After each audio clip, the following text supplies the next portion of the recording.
When Mr. Alberto moved into the house next door, no one on our street expected him to become the center of attention. At first, he seemed like an ordinary middle-aged man, reserved and polite. My name is Mariana, and I will never forget what happened around that time. At 16, my youthful curiosity led me to observe the routines of our new neighbors.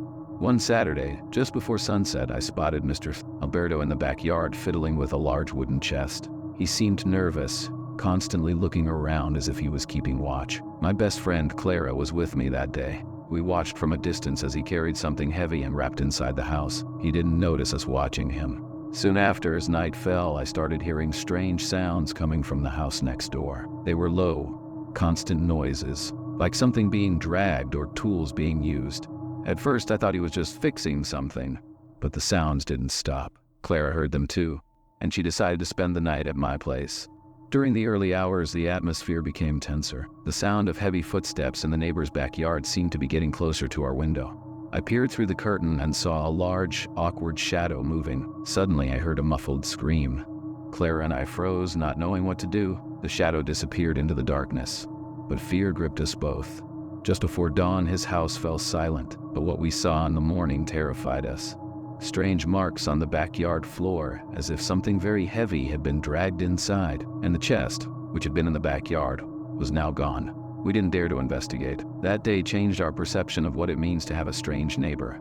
In the quiet of the morning, Clara and I couldn't shake off the events of the previous night. Even with the sun shining, the feeling of fear persisted. During breakfast, I told my parents about the noises and the shadow we had seen, but they dismissed it as teenagers' overactive imaginations. The afternoon arrived and Clara had to go home. I was left alone, trying to focus on my schoolwork, but my nerves got the better of me. I started hearing those strange noises coming from the house next door again. They were dull thuds followed by a dragging sound as if something very heavy was being dragged across the floor. The noise was coming from his garage, which had a small window facing our backyard. I moved closer to the window in my kitchen, which provided a partial view of the neighbor's garage. That's when I saw something that terrified me. He was in the middle of the garage, sweating and breathless, trying to push a large black bag into an old freezer. Whatever was in that bag seemed big and heavy.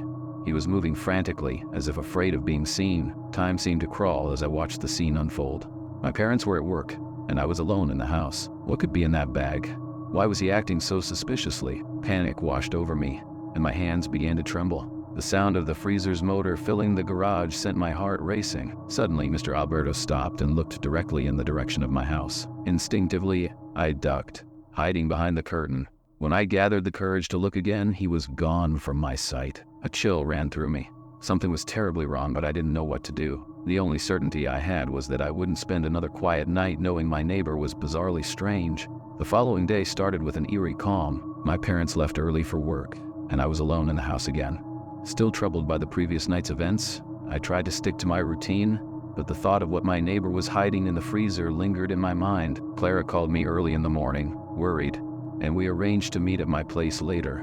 When Clara arrived, we decided it would be best to keep our distance and perhaps tell someone about our neighbor's strange behavior. As we were talking in the kitchen, we heard a knock on the back door. When we opened it, we found Mr. Alberto looking disturbed.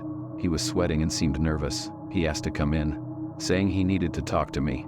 Reluctantly, we let him in. He started rambling about personal issues and how he was going through a tough time, trying to justify the noises from the night before as a result of cleaning the garage. However, there was something about his demeanor that made us uncomfortable. As he spoke, a strong and unpleasant odor began to fill the kitchen.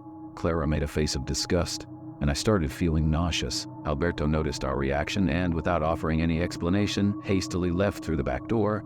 We stood there, perplexed and frightened, unsure how to react. The persistent odor made the atmosphere even more oppressive. That afternoon dragged on. We tried to forget what had happened, but the smell lingered in the house. When my parents returned, I tried to explain what had transpired, but once again they brushed off our concerns. Clara and I decided it was best to avoid any contact with Alberto. Months later, he left the house mysteriously, and this story remains etched in my memory, always reminding me that danger can be closer than you think.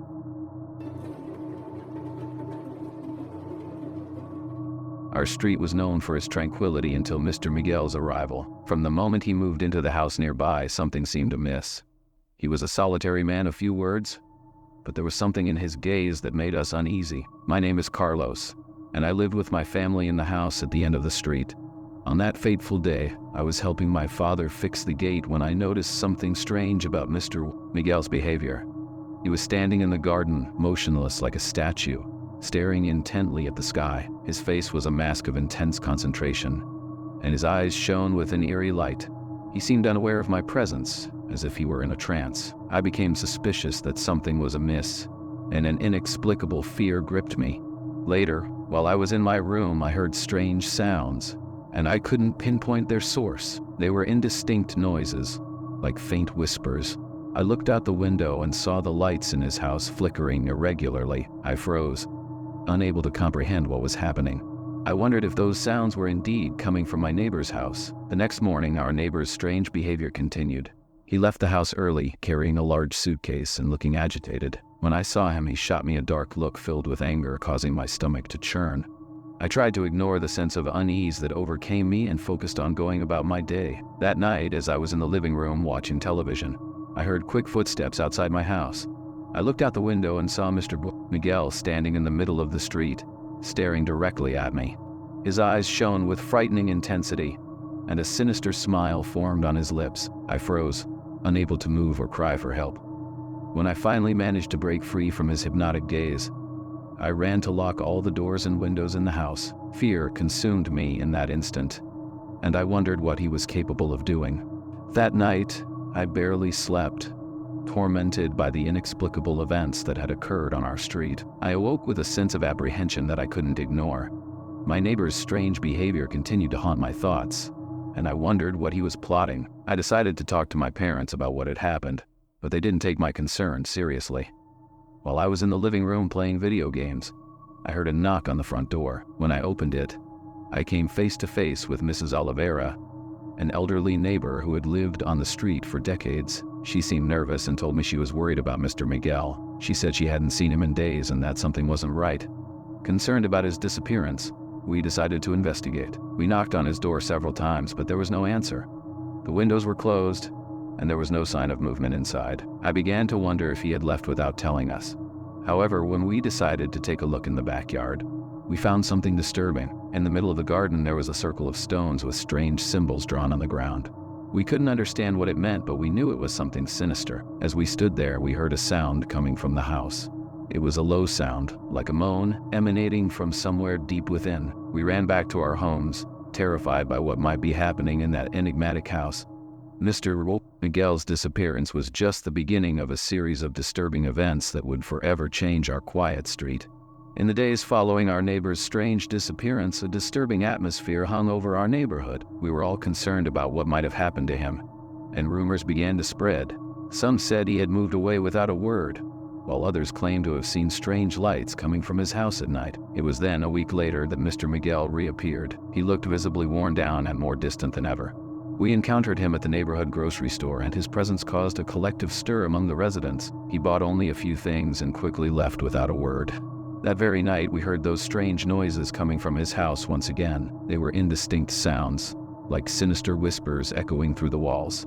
Some neighbors claimed to have seen shadows moving inside the house, but when they investigated, they found nothing but silence. The next day, we discovered that Mr. Miguel had sold his house and moved away from the city. There were no goodbyes or explanations.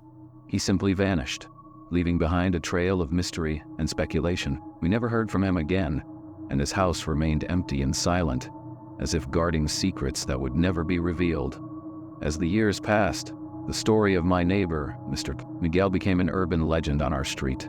Some believe he was involved in occult practices, while others think he fell victim to supernatural forces beyond our understanding. But one thing is certain: Mr. Miguel's presence left an indelible mark on our street, reminding us that evil can lurk anywhere, even in the most familiar places.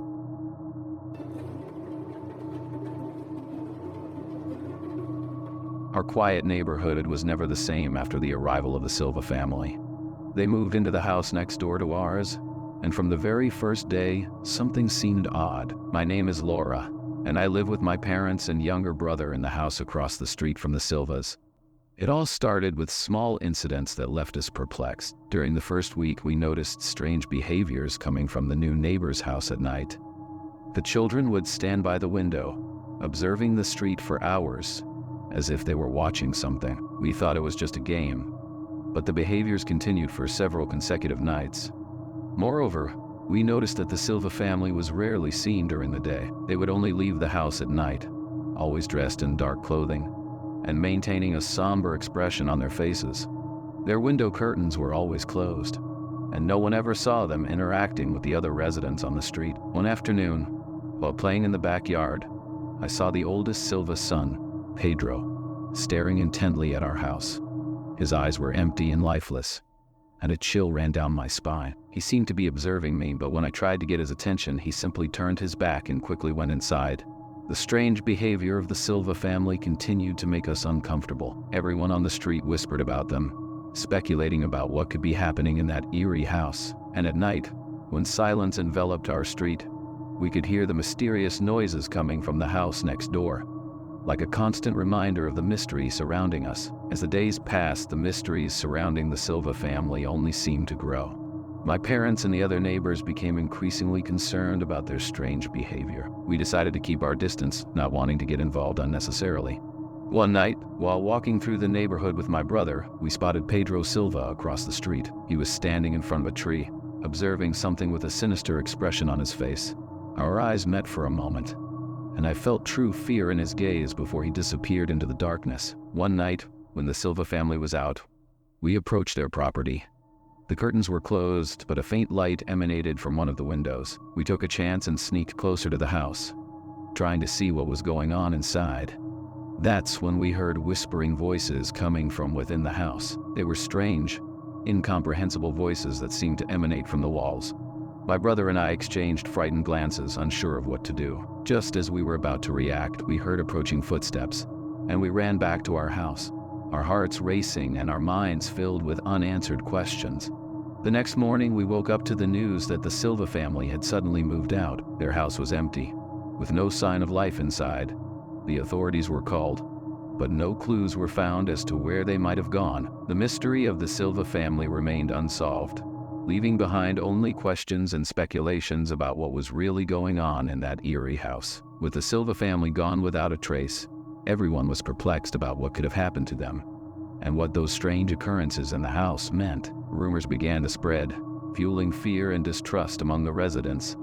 Months passed without any news of the Silvas. Some people believed they had fled in the middle of the night, while others claimed to have seen strange lights coming from the house after their disappearance. One day, as I was walking down the street, I spotted a car parked in front of the Silva house. A mysterious man was there, observing the house with a somber expression on his face.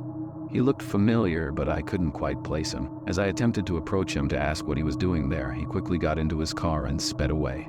Days later, the Silva house was sold to new residents. We never found out what really happened to the Silva family, but the events of those dark days would remain etched in our memories forever, reminding us that not all neighbors are as friendly and loving as we think.